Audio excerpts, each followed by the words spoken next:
Ya,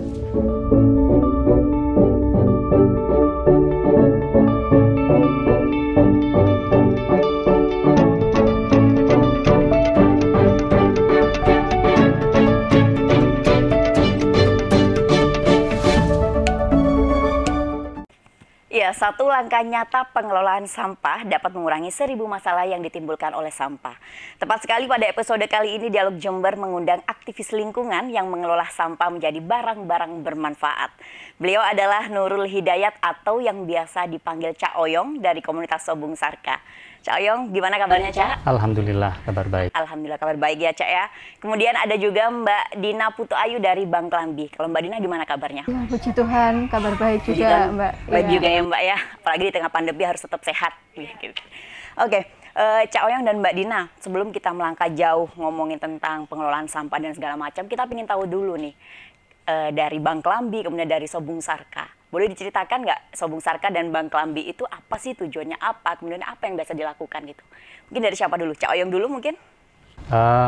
Jadi Sobung Sarka itu saya bilang kumpulan beberapa orang ya. Jadi ada sekitar 7 orang di dalamnya yang kita tujuan awalnya itu untuk edukasi dan sosialisasi ke masyarakat. Karena permasalahan sampah selalu ujung-ujungnya ke permasalahan kesadaran masyarakat gitu kan. Jadi dari tercetus ide itu kemudian saya mengajak beberapa orang termasuk Mbak Dina juga untuk bergabung di dalam Sobung Sarka. Jadi kita mulai melakukan sosialisasi ke sekolah-sekolah, ke komunitas, PKK, pengajian, dan banyak yang lain. Tujuannya yang pertama untuk mengedukasi masyarakat terkait kenapa sih kita harus mengelola sampah gitu loh, bahayanya bagaimana seperti itu. Lalu ditutup dengan cara mengolahnya seperti apa. Nah, gitu kita bikin pelatihan-pelatihan dan segala macam. Oke, berarti memang tidak hanya sosialisasi aja ya, Cak ya, tapi memang ada setelah sosialisasi apa yang harus dilakukan untuk mengelola sampah seperti itu. Nah, kalau dari Bangklambi, Mbak Dina, itu apa sih, namanya aja unik, Bangklambi gitu loh. Bisa dijelaskan? Iya, jadi Bangklambi ini adalah salah satu, bisa dikatakan divisi ya, jadi salah satu bidang yang kami kerjakan di Sobung Sarka.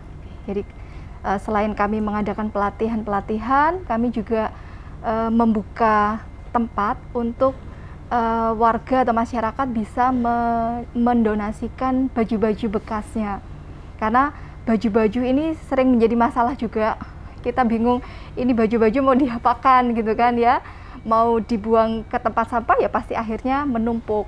Ya, kemudian mau dibuang ke sungai nggak mungkin. Karena itu kami membuka Bangklambi ini. Jadi dari baju-baju bekas gitu yang masih layak pakai kami donasikan kepada orang-orang yang memang membutuhkan. Kemudian yang memang sudah tidak layak pakai itu kami upcycle, jadi diolah menjadi beberapa barang seperti ini.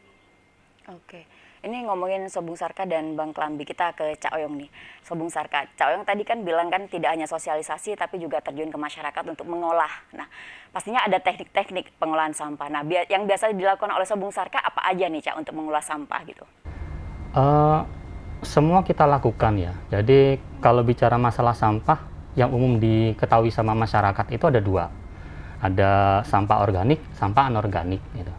Nah, mayoritas masyarakat kita itu tidak mengolah sampah, tetapi menjadikan satu di dalam kantong kresek lalu ditaruh di bak sampah, ujung-ujungnya nyampe ke TPA.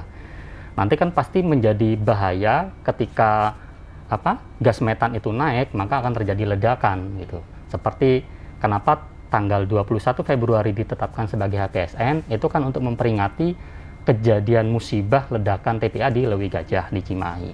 Nah, sampah organik itu adalah sampah yang paling banyak. Di Jember itu kurang lebih jumlah organik sekitar 83% dari total komposisi sampah yang ada di Jember.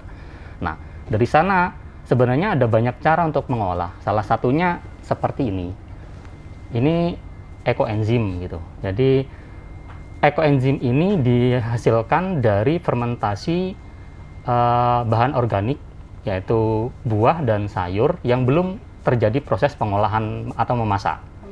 Itu difermentasi dengan gula merah dan air selama 3 bulan. Ini manfaatnya banyak sekali. Jadi bisa digunakan untuk pupuk tanaman, pupuk pertanian, bisa juga untuk menghilangkan bau tidak sedap seperti di selokan, di sungai, seperti itu.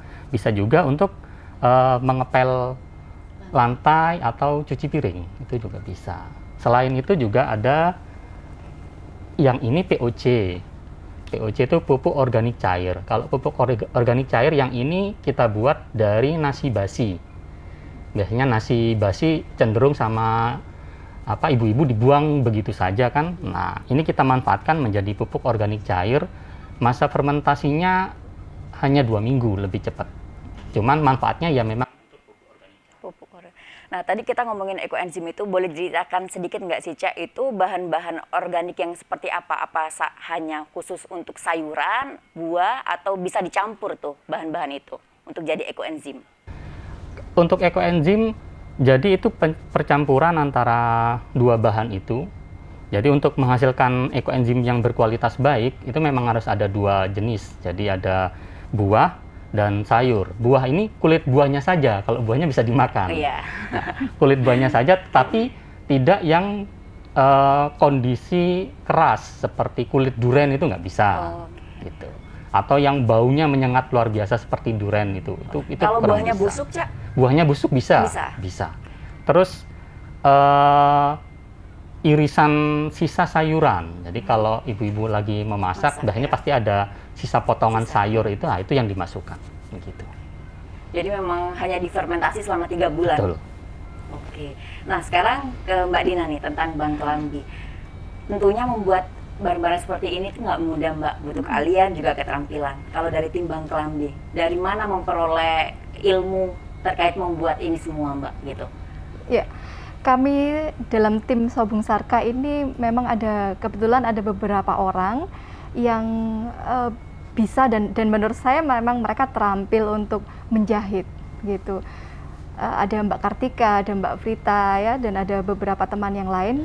Mbak C itu juga terampil untuk menjahit dan mengupcycle kain-kain ini, sehingga ini menjadi